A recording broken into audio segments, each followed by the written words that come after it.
ta présence, ta puissance. Seigneur, je te dis merci. Je te rends grâce ce matin.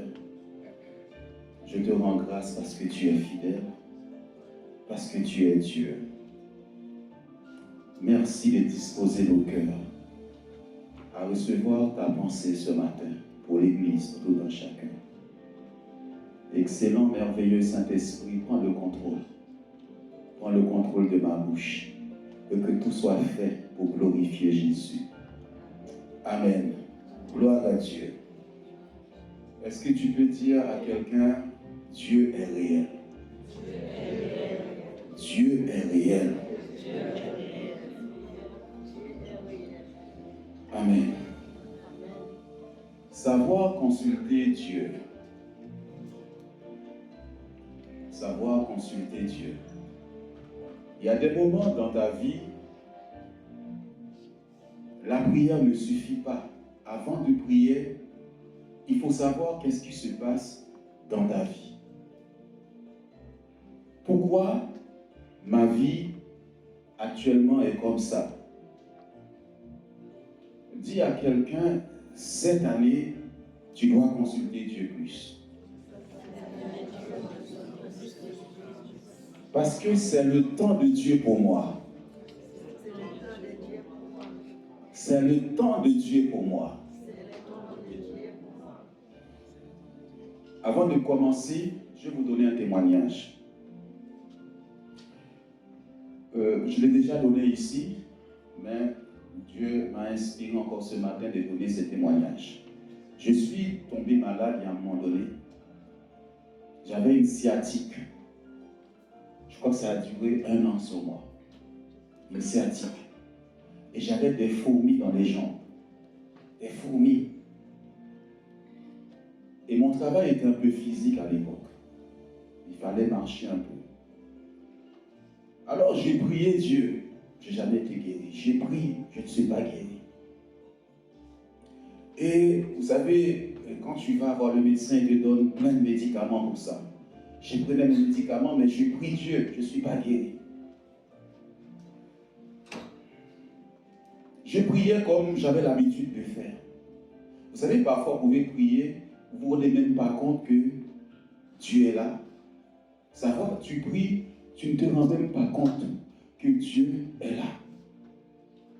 Que tu t'adresses à quelqu'un. Et lorsque je m'adresse à quelqu'un, j'attends un retour.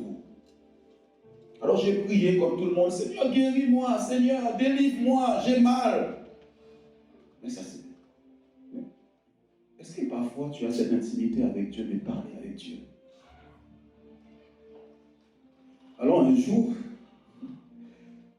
Valérie était là. Elle me dit, oui, mais tout le temps tu pries Dieu, mais tu continues à prendre tes médicaments, tu vas à l'hôpital. Et avec là-haut, tu sais, des fois, quand on te dit la vérité, tu n'aimes pas trop ça. Ça te fait bouger un peu. Et c'est vrai que je n'avais pas la foi. Dis, où ta foi là? Où ta foi, si tu as prié Dieu? Tu dois t'attendre à la guérison. Mais sauf que, il me manquait quelque chose. La connaissance de Dieu. Tu lis la Bible, mais parfois, il te manque cette connaissance de Dieu. En fait, quand je priais, j'attendais que je sois guéri automatiquement. Et quand je sortais de la chambre de Dieu, j'avais encore mal pour moi, j'étais encore malade.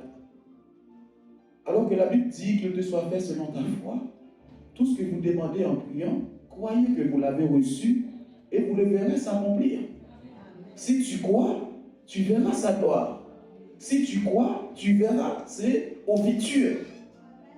J'ai demandé quelque chose à Dieu, je dois m'attendre que je l'ai déjà reçu. Et je commence à dire merci à Dieu.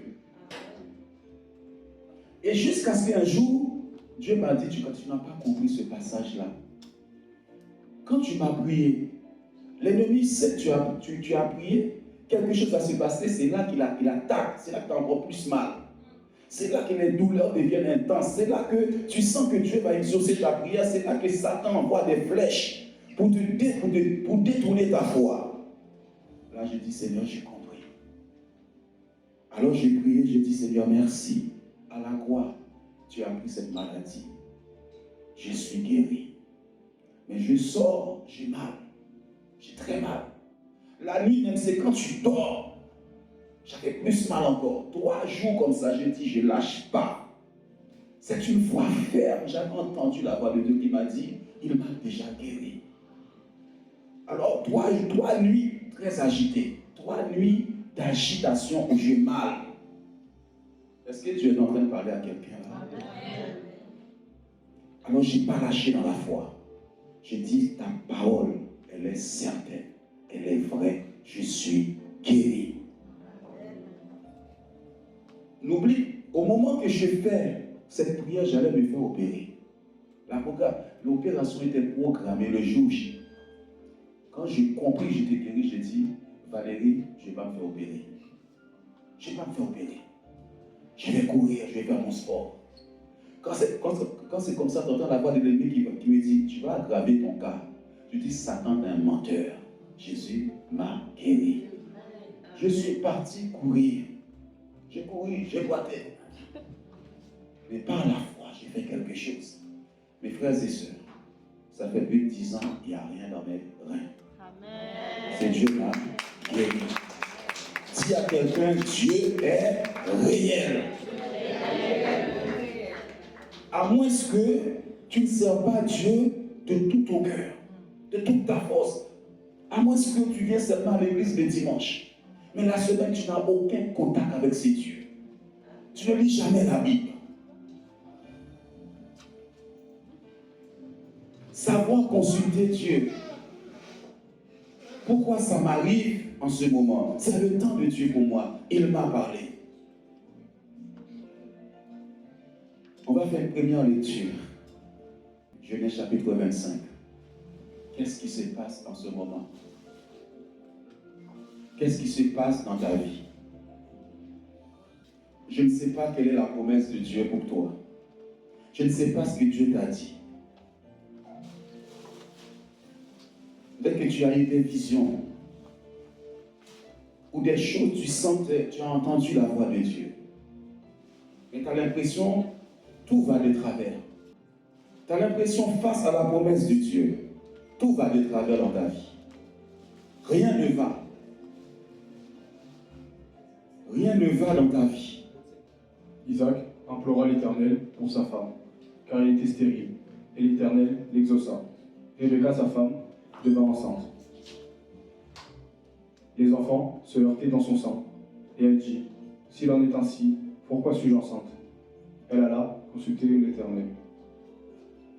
Et l'Éternel lui dit, « 2 nations sont dans ton ventre, et 2 peuples se sépareront au sortir de tes entrailles.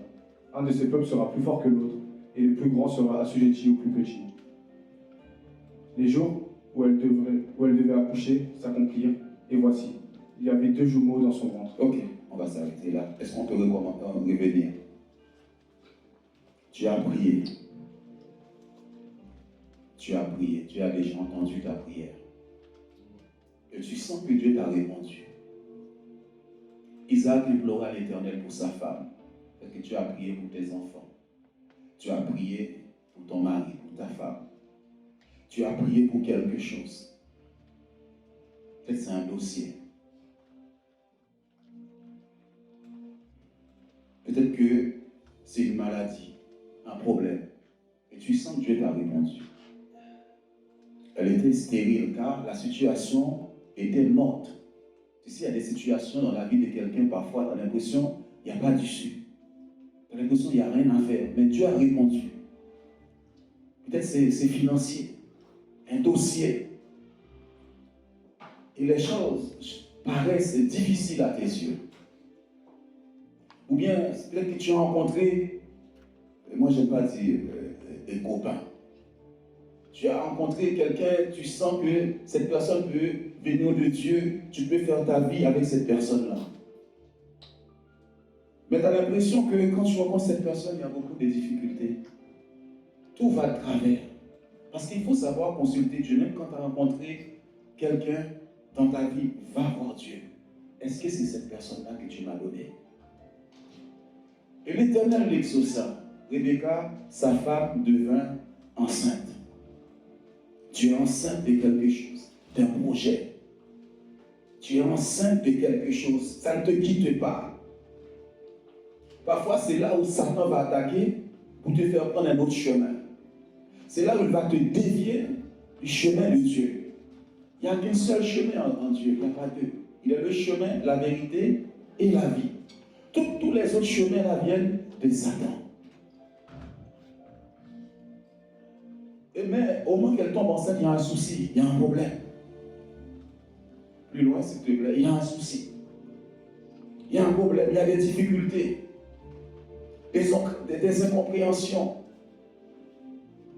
Les enfants se heurtaient dans son sein. Et elle dit, s'il en est ainsi, j'ai l'impression que Rebecca s'est énervée là. Elle dit, mais si Dieu m'a béni, si Dieu m'a parlé, s'il m'a donné un projet, pourquoi il y a ces problèmes? Pourquoi il y a ces difficultés? La Bible nous dit, la bénédiction de l'Éternel, il n'y a pas de chagrin. Pourquoi je pleure? Pourquoi je doute? Pourquoi je ne sais pas où aller? Pourquoi suis-je enceinte? Pourquoi, Seigneur, tu m'as confié cette œuvre? Pourquoi j'ai autant de difficultés? Pourquoi les gens se lèvent contre moi? C'est Dieu qui t'a parlé. C'est Dieu qui t'a placé là. J'étais dans un service dans une église et j'ai rencontré des difficultés, des critiques énormes. Des critiques. Et on pouvait même prendre le micro, je suis là, on parle contre moi. Tout le monde applaudissait. Je l'ai déjà donné ici. Il y avait plusieurs personnes, pasteur Jean-Baptiste, quand il viendra, il peut vous l'expliquer. Tout le monde est contre moi. C'était difficile. Mais Dieu est en train de me faire passer à un autre niveau. Quand j'ai parlé à Dieu, il m'a dit, reste là. Sous les critiques, sous les jugements, reste là. Pourquoi tu es là? Pourquoi tu es à ce stade? Pourquoi il y a la mer rouge devant toi? Pourquoi il y a la mer rouge? Pourquoi les portes se ferment devant moi? Elle a là consulté l'Éternel. Il y a des problèmes dans ta vie. Parfois, c'est d'abord aller voir ce Dieu-là qui t'a parlé. C'est Dieu-là qui t'a parlé n'est pas un menteur. Il est Dieu. Dis à quelqu'un, mon Dieu est Dieu. Elle a là consulté Dieu. Seigneur, qu'est-ce qui se passe? Qu'est-ce que tu dis dans cette situation? C'est toi qui m'as parlé. C'est toi qui m'as appelé. Tu es mon papa. Qu'est-ce qui se passe dans ma vie actuellement? Pourquoi ce vent est en train de souffler? Pourquoi je me sens découragé? J'ai envie même de me suicider. J'ai envie même de tout arrêter. Ça arrive, hein? Ne te décourage pas. Dieu est là. Dieu est fidèle. Il y a des moments où je sens des problèmes autour de moi. J'ai besoin d'espace pour être avec lui. J'ai besoin d'espace pour entrer dans sa présence. Seigneur, qu'est-ce qui se passe? La Bible nous dit, Dieu envoie Moïse libérer son peuple en Égypte. Il délivre le peuple. Le peuple sort de l'Égypte. Il a vu des miracles. Il a vu des prodiges. Il a vu cette main de Dieu contre Pharaon, les enfants de Pharaon. Est-ce que tu as déjà vu des miracles avec Dieu, n'est-ce pas? Tu as déjà vu la présence de Dieu, n'est-ce pas? Tu ne peux pas dire dans cette église, tu n'as pas vu des miracles. Tu ne peux pas dire que Dieu n'est pas réel. Ils ont vu tout ça. Mais à un moment donné, ils arrivent pour sortir de l'Égypte. La mer rouge se dresse. Mais quand la mer rouge arrive, quand les difficultés arrivent, souvent on oublie Dieu. On oublie ce qu'il a déjà fait avant. Et le peuple dit, il commence à se plaindre. Vous savez, les gens aiment bien murmurer. Tu es dans un service, tu murmures. Tu fais l'œuvre de Dieu, tu murmures. Et s'il y a quelque chose que Dieu n'aime pas, c'est les murmures. les disputes, les querelles. Tu es agité, tu es agité. La mer est là, l'ennemi est derrière toi, il te poursuit. Les difficultés sont là. Les dettes sont là. Les problèmes arrivent. Moi, je dis souvent aux gens, quand une porte se ferme, ici, pour moi, il y a une autre qui va s'ouvrir. Si tu es dans une difficulté, tu es dans des problèmes, apprends le langage de la foi.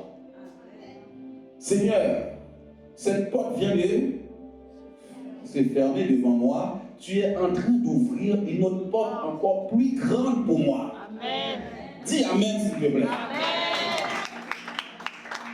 Quand une difficulté arrive dans ta vie, c'est parce que Dieu va te révéler quelque chose. Dieu allait révéler quelque chose à Rebecca, elle ne savait pas.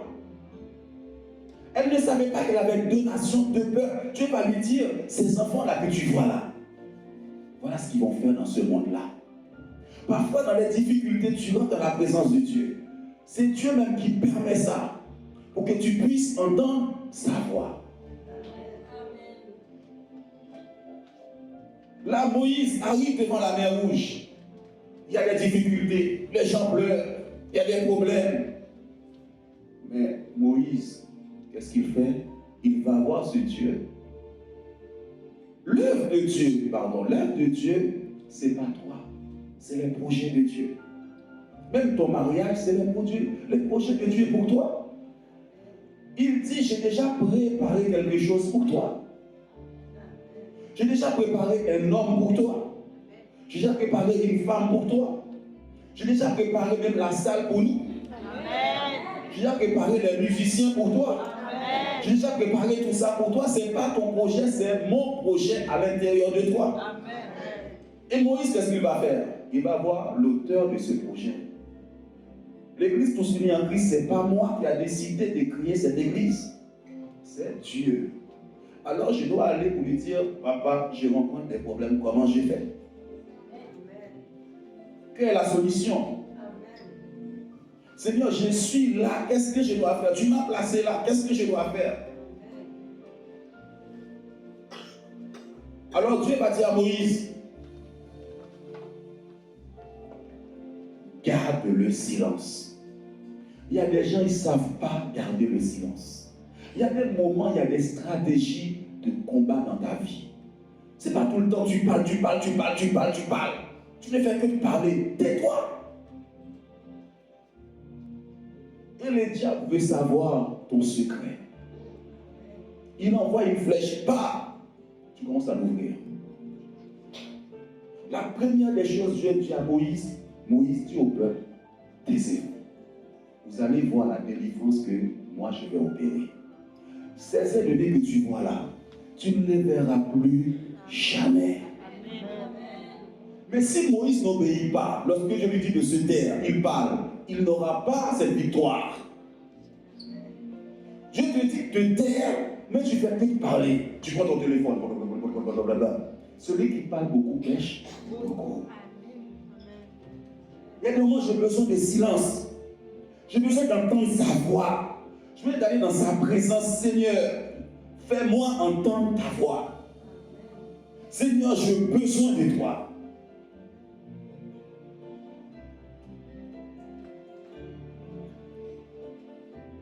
Qui a besoin de Dieu ce matin? Amen. Qui a besoin de son secours ce matin? Amen. Vous savez, quand je connaissais pas Dieu, je pensais que je ne pouvais pas entendre la voix de Dieu. C'est faux. Tu peux entendre la voix de Dieu. Rentre dans ta chambre, ferme la porte. Quand tu as fini de parler, fais silence. Dis Seigneur, j'écoute maintenant ta voix. Si tu aimes Dieu, Dieu t'a aimé avant que tu l'aimes.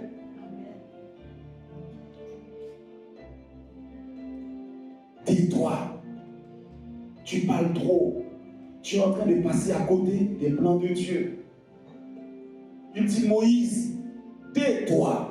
Pour que Jéricho, pour faire tomber Jéricho, le peuple devait se taire. Toi, dès qu'on t'attaque, tu sors tes griffes. Dès qu'on t'attaque, il faut que tu attaques aussi. Dès qu'on te donne un coup de pied, il faut que tu donnes un coup de pied. Non.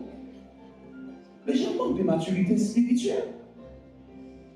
Vous savez, quand j'étais dans cette église, on m'a attaqué.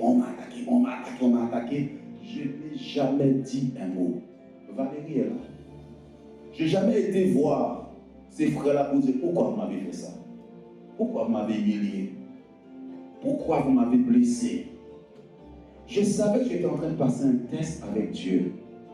Tu sais que des fois tu passes un test d'amour avec Dieu pour voir si tu aimes. Ton amour est-il inconditionnel? Ou bien tu aimes parce que les gens t'aiment? Ou bien tu aimes coûte que coûte? Même quand on te fait des choses, tu aimes les gens. Moi, j'étais en train de passer un examen avec Dieu. Je les aimais, je les prenais dans mes bras. Ce n'était pas de l'hypocrisie, de tout mon cœur.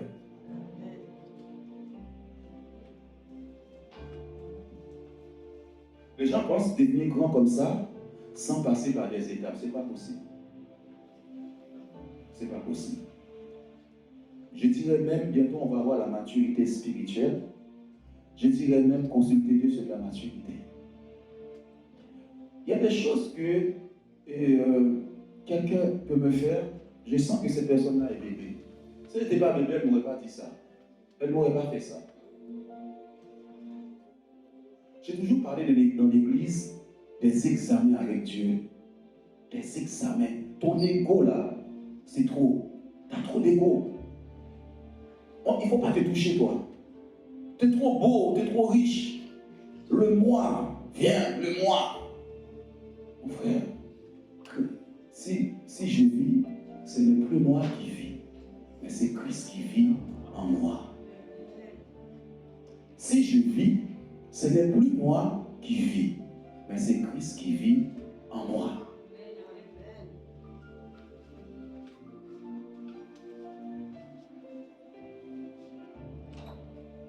Alors, Moïse a entendu la voix de Dieu. Il y a des moments même, tu te sens dans l'abattement, tu te sens découragé, tu sens que tu n'as plus la force d'avancer. Des fois, tu n'arrives même pas à prier, tu n'arrives même pas à lire la Bible. Mais quand tu rentres dans la présence de Dieu, et à un moment donné, tu entends sa voix. D'un coup, tu sors avec une voix. Oh! Moïse, je dis Moïse, je t'ai donné l'autorité, prends le bâton et fends la mer rouge. Pourtant, le gars est rentré découragé. Il est rentré sans force. Il n'avait pas de solution devant la mer rouge. Mais il ressort avec une solution de Dieu. Je sens que quelqu'un va sortir d'ici avec une solution de Dieu dans sa main. Tu sors avec une solution de Dieu. Ce gars qui était abattu, ce gars qui n'avait pas de force, ce gars qui écoutait les ragots, qui écoutait tous les découragements, les mauvaises nouvelles, tout, mais il rentre dans la présence de Dieu, mais il sort avec le bâton. Il dit la mer rouge, ouvre-toi. Ouvre-toi. Cette solution est pour la gloire de Dieu. Ce que je vis là, c'est pour la gloire de Dieu. Non, je ne mourrai pas, je vivrai. Moi, je suis un succès. Je suis né pour conquérir le monde. Regarde comment il est rentré. Mais regarde cette même personne qui sort de la présence de Dieu avec toute parole. Et il dit au peuple, voyez ceux qui sont contre nous là, on ne va plus jamais le voir. Ils vont être engloutis dans la mer rouge. Oh!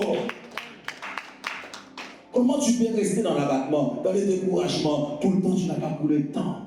Parce que ta prière même, c'est plus que ce que les gens disent. Tu rentres dans les combats spirituels, tu combats, tu es fatigué.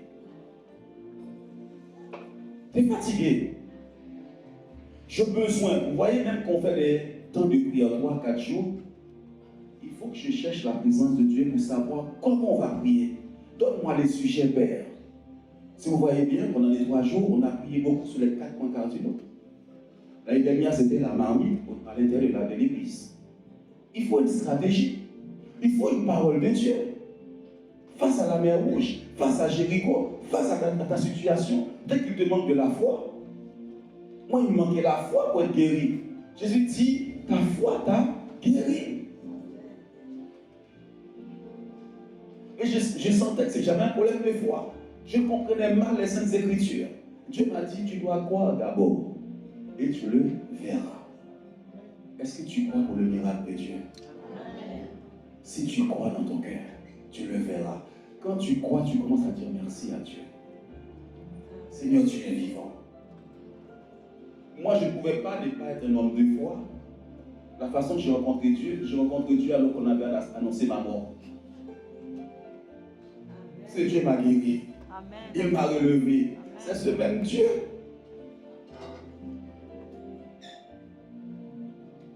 Genèse, chapitre 13, versets 7 à 13. Il y eut querelle entre les bergers des troupeaux d'Abraham et les bergers des troupeaux de Lot. Les Cananéens et les Phérésiens habitaient alors dans le pays. Abraham dit à Lot, qu'il n'y ait point, je te prie, de dispute entre moi et toi, ni entre mes bergers et tes bergers, car nous sommes frères. Tout le pays n'est-il pas devant toi? Sépare-toi donc de moi. Si tu vas à gauche, j'irai à droite. Si tu vas à droite, j'irai à gauche.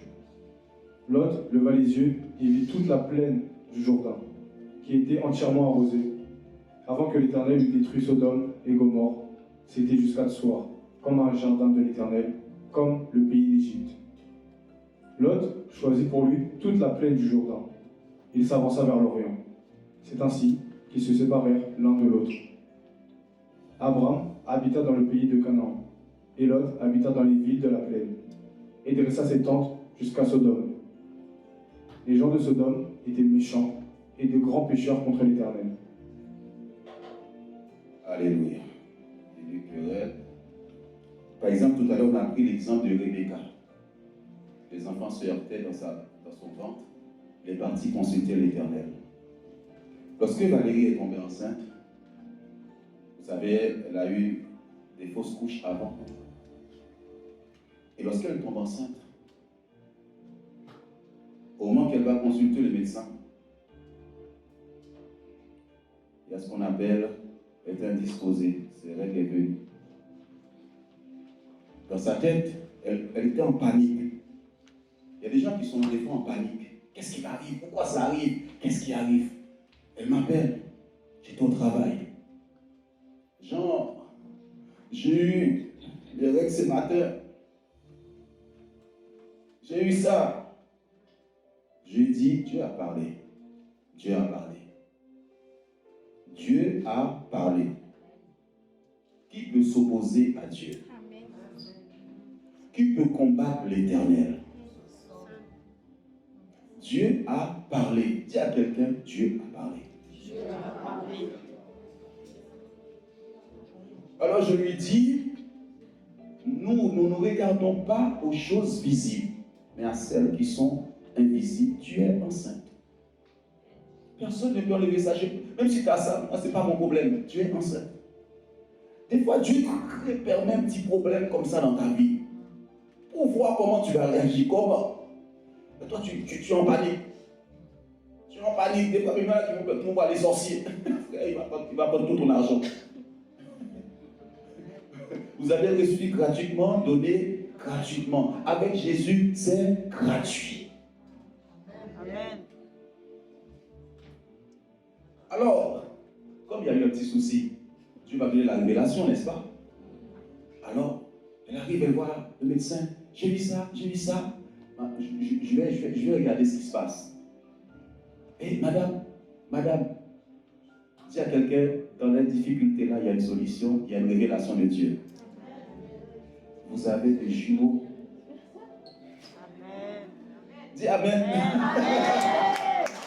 Vous avez des jumeaux. Et tu sais, des fois, tu ne sais pas ce que tu laisses, mais devant, tu ne sais pas ce que tu vas rencontrer. Dans cette situation que tu es, cette maladie que tu es, la dette qu'il y a, cette porte qui est fermée là, c'est juste une révélation de Dieu. Il dit à Moïse, garde le silence. Vous savez que le silence est une arme. Quand tu parles, moi je ne te dis rien. Et à un moment donné, tu vas avoir peur de moi. Tu vas te dire, les gars, là, je les cherche, ils ne parlent pas. Il y a un truc bizarre. Je ne te parle, je ne calcule pas. C'est que je suis sûr de ma force. Je suis sûr de moi, je ne calcule pas. Vous savez, au travail, des fois, les gens parlent, ils racontent des racontes. Ça va toi? Tu vas bien? Je sais que tu as fait ça, hein? Mais je ne te dis rien. Tu as besoin de service? Tiens, je t'ai béni. Moi, je te bénis. Mais je sais ce que tu fais contre moi. Mais tu vas tomber tellement mal. Tu vas tomber tellement mal. Il ne faut pas que tu tombes sur le jugement de mon Dieu. Amen.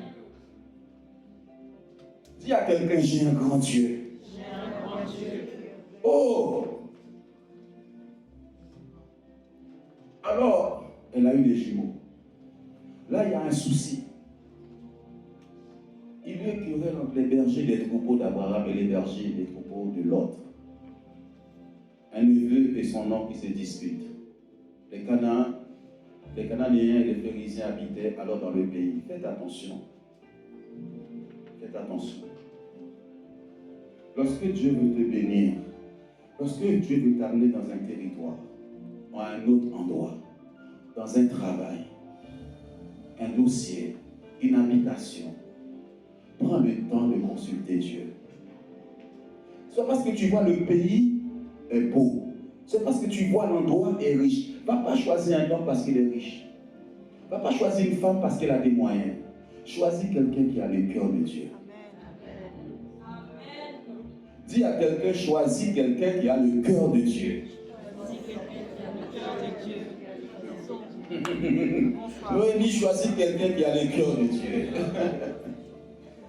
Jeune fille, jeune homme, vous êtes beau, c'est vrai.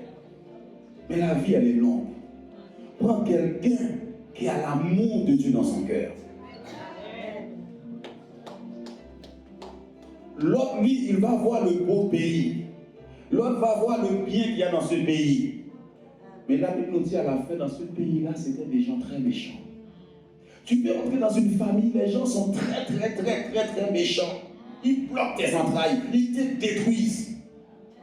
Toi, tu rentres avec ton étoile là qui brille, tu arrives là, ils captent ton étoile, ils détruisent ta vie.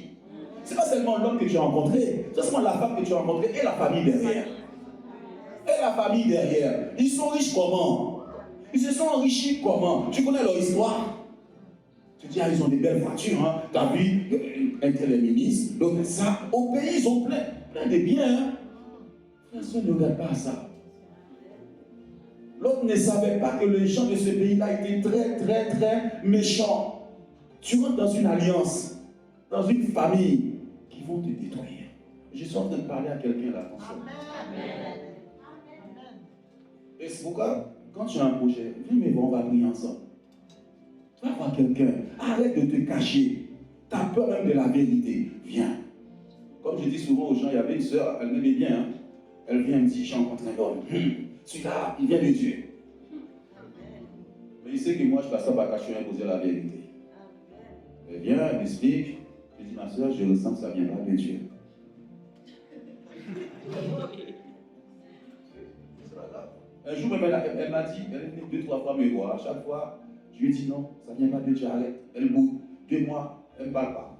Après, elle revient, elle me dit, Jean, je n'étais pas pasteur encore. Jean, tu as raison, c'est la vérité. Ce n'était pas la volonté de Dieu. Une 3e fois, elle est venue me voir. J'étais à Bobigny, je n'oublierai jamais. Pasteur, là c'est chaud, là c'est bon. Je sens que c'est Dieu. Je lui dis, ça ne vient pas de Dieu, arrête ça. Elle me dit, dans le nom de Jésus, je révoque ta parole. Je lui ai dit, tu verras ma parole s'accomplir au nom de Jésus-Christ. 23 mois, elle revient. Pasteur, tu avais raison. C'était pas ça. Alléluia. Viens. L'avenir, elle est longue. Va voir une sœur. Va voir un ancien. Dis, prie avec moi. L'ange l'avait dit, Satan se déguise en ange de lumière. Il peut te tromper. Tu n'as pas encore d'expérience de la vie. Va voir maman. Va voir. Et la Bible nous dit, Dieu allait détruire Sodome et Gomorrhe. Les territoires où tu veux t'installer, demande à Dieu. Consultez Dieu. Même si ça paraît bien à tes yeux. Vous savez, nous sommes dans des projets pour l'église. Mais le matin, avant même de proclamer, là, je prends une demi-heure, je suis devant lui. Éclaire-moi, Seigneur. Ouvre mes yeux spirituels, Seigneur. Ouvre mes yeux. Parfois, il y a des gens qui rencontrent des gens, mais ils ne demandent même pas à Dieu qui sont ces personnes. monde est bizarre. Le monde est méchant. Je peux venir devant toi. Il n'y a pas plus gentil que moi. Mais à l'intérieur de mon cœur, là, il n'y a pas plus méchant. Est-ce que tu demandes à Dieu, Seigneur, qui sont ces personnes-là? La Bible nous dit, ne considère plus personne dans la chair. Quand je vois quelqu'un, je cherche à savoir qui il est d'abord en esprit. C'est un sorcier, un gangster, mais il s'est dit chrétien. Tout le monde est chrétien aujourd'hui. Ce n'est pas ceux qui disent Seigneur, Seigneur qui entreront dans mon royaume, mais ce sont ceux qui font la volonté de mon Père. Tu es trop fragile, tu es trop naïf. Et tu passes à côté des choses de Dieu.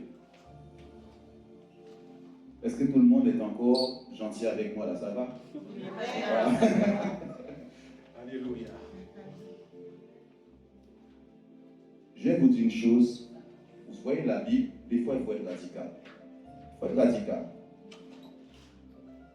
Il faut être radical. 1 Corinthiens 5:11. Il y a des moments où il faut être radical. Il y a des gens, tu viens à l'église, tu pratiques certaines choses, moi je te côtoie plus. Maintenant, ce que je vous ai écrit, c'est de ne pas avoir des relations avec quelqu'un qui, se nommant frère, est impudique, ou cupide, ou idolâtre, ou outrageux, ou ivrogne, ou ravisseur. De ne pas même manger avec un tel homme. Vous voyez? C'est vraiment qui l'existe, c'est la Bible.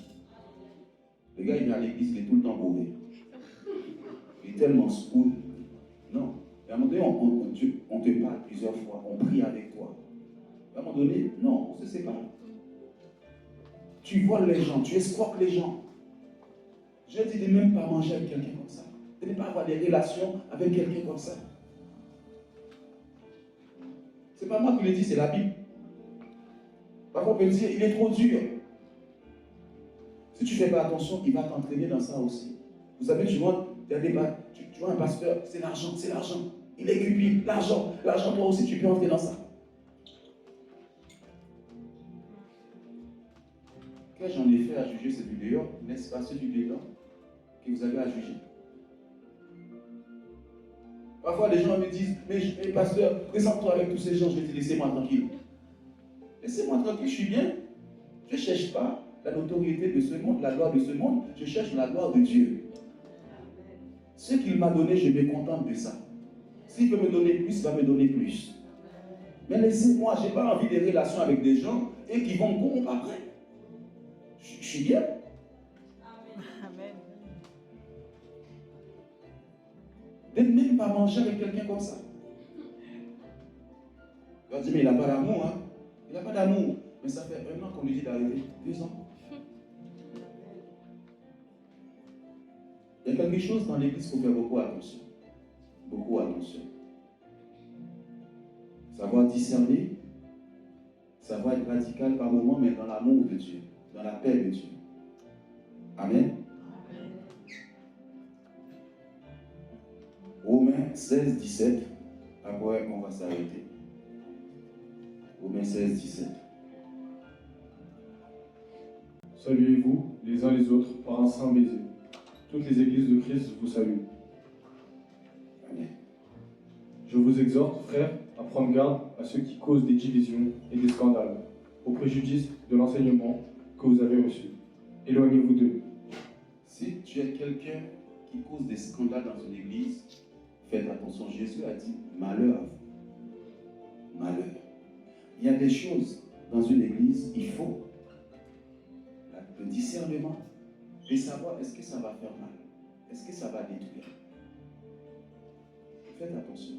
Parce que tu peux détruire l'église de Christ. Tu peux diviser l'église de Dieu. Ces gens pour lesquels Jésus est mort. Plus loin, s'il te plaît. Juste ici. Regardez. Je vous exhorterai à prendre garde à ceux qui causent des divisions et des scandales. Frère, va dans la présence de Dieu. Qu'est-ce que je fais? Est-ce que je vais faire ça? Ça ne va pas détruire la foi de tout le monde dans l'église. est-ce que si j'ai dit ça, si j'ai fait ça, est-ce que ça ne va pas semer la division? Faites attention à l'église de Jésus-Christ. Il est mort pour l'église. Il est mort pour les âmes. Ce ne sont pas mes âmes. Le sang de Christ a coulé pour ces âmes. Vous savez, si je sens que quelque chose peut détruire Sœur Liliane, je ne dis pas. Je vais garder sa foi, son âme. Faites attention. Il dit, prends garde à ceux qui causent ça. Refroidis la foi de quelqu'un. Savoir discerner ces choses. Savoir écouter la voix de Dieu. Savoir d'aller voir Dieu, Seigneur, qu'est-ce que j'ai fait dans cette situation? Est-ce que je ne vais pas détruire? Est-ce que je ne vais pas détruire Laetitia en lui disant ça? Je peux faire prendre sur moi. Parce que les gens ne comprennent pas l'amour de Dieu pour les âmes. La Bible dit, même si une âme quitte l'église là, je laisse tous ceux qui sont là, je vais chercher celle qui s'est perdue. Amen. Et toi, tu me dis de la laisser tranquille. Toi, tu me dis qu'elle était mauvaise, il ne faut pas aller la chercher. Tu manques l'amour de Dieu. Frère, sœur, Jésus-Christ est mort pour ces gens. Amen. Quand quelqu'un même quitte l'église, tu dois pleurer. Quand tu vois dans le péché d'Éon là, alors que le sang a coulé à la croix pour cette personne, tu dois pleurer devant Dieu. Même si je ne vous dis rien, j'ai mal à l'intérieur de moi. Qui cause des divisions, des scandales au préjudice de l'enseignement que vous avez reçu. Quel enseignement que tu as reçu? Qu'est-ce que la Bible te dit? Comment je dois me comporter? Je ne me comporte pas comme si j'étais dans le monde. Je ne suis pas dans le monde. Le monde a une façon de fonctionner, mais l'Église de Dieu a une façon de fonctionner. Et au milieu de Dieu, c'est l'amour qui règne. C'est la paix de Dieu qui règne. La Bible dit chercher la paix. Pendant qu'il est temps, chercher la paix avec tout le monde. Et il dit, éloignez-vous d'eux. Moi, je vais m'éloigner. Je sens que ça ne va pas là. Tu es en train de me polluer ma pensée.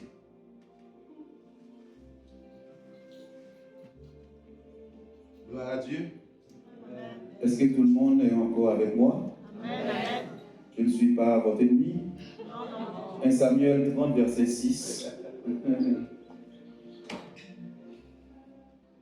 Je m'ai pas dit de faire plus aujourd'hui que de vous exhorter sur ça. Savoir consulter Dieu, savoir parler à Dieu. Regardez. David fut dans une grande angoisse, car le peuple parlait de le lapider, parce que tous avaient de l'amertume dans l'âme, chacun à cause de ses fils et de ses filles.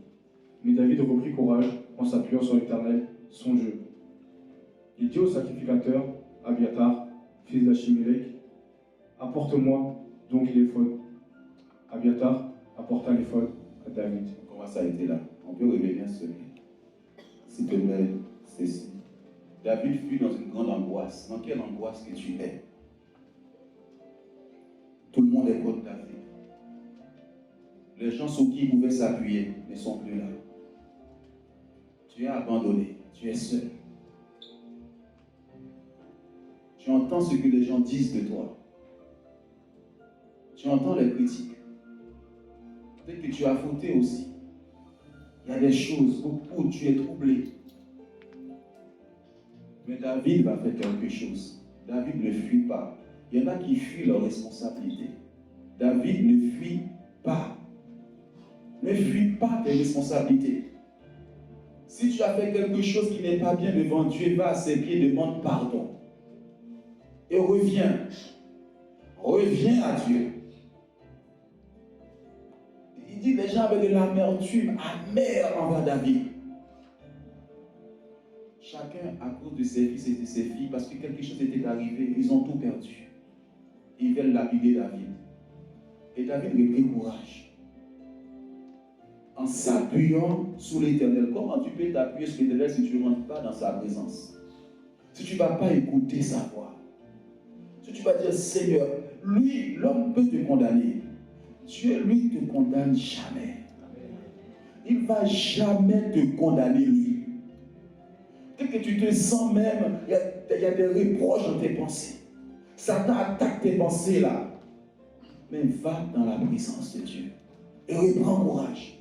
Reprends cette force. Dis Seigneur, me voici. J'ai fait des erreurs, beaucoup d'erreurs dans ma vie. Mais Dieu m'a toujours pardonné. Il ne m'a jamais abandonné. Personne ne peut m'aimer comme Dieu m'aime. Et je sais qu'il m'aime. Je le sais. Est-ce que tu sens que Dieu t'aime? Amen. Est-ce que quelqu'un sent que Dieu l'aime? Amen. Alors si une porte se fermait, dis à quelqu'un, une autre porte va s'ouvrir. Mais tout simplement, il avait besoin de te parler. Il avait besoin d'amener dans ce désert pour te parler. Il avait besoin d'amener ce problème dans ta vie pour te parler, mais tu cours de gauche à droite. Tu cours. Arrête-toi. Arrête-toi. Réponse à ce qu'il a déjà fait. Réponse à ce Dieu-là qui t'aime tellement. Mes frères et sœurs, voilà ce que Dieu a mis sur mon cœur pour vous ce matin. Savoir consulter Dieu. Peut-être que tu as perdu cette relation avec Dieu. Peut-être que même ta prière n'a pas de goût, manque de piment. Parce que tu peux parler à Dieu, mais tu as l'impression que tu n'es plus en relation avec lui. Comme je vous ai dit au commencement, j'ai prié pour ma maladie.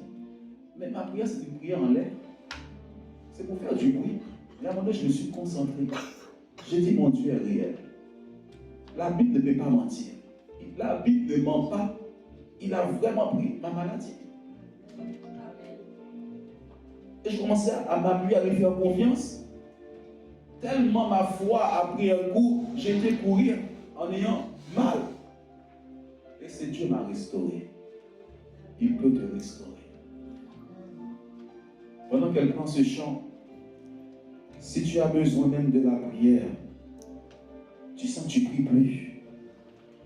Tu as quelque chose, tu es angoissé. Pendant ce chant, viens, on va prier avec toi. Mais si tu sens pendant le message, tu as reçu quelque chose à Dieu, tu peux parler à Dieu. Tu dis, Seigneur, je reviens vers toi.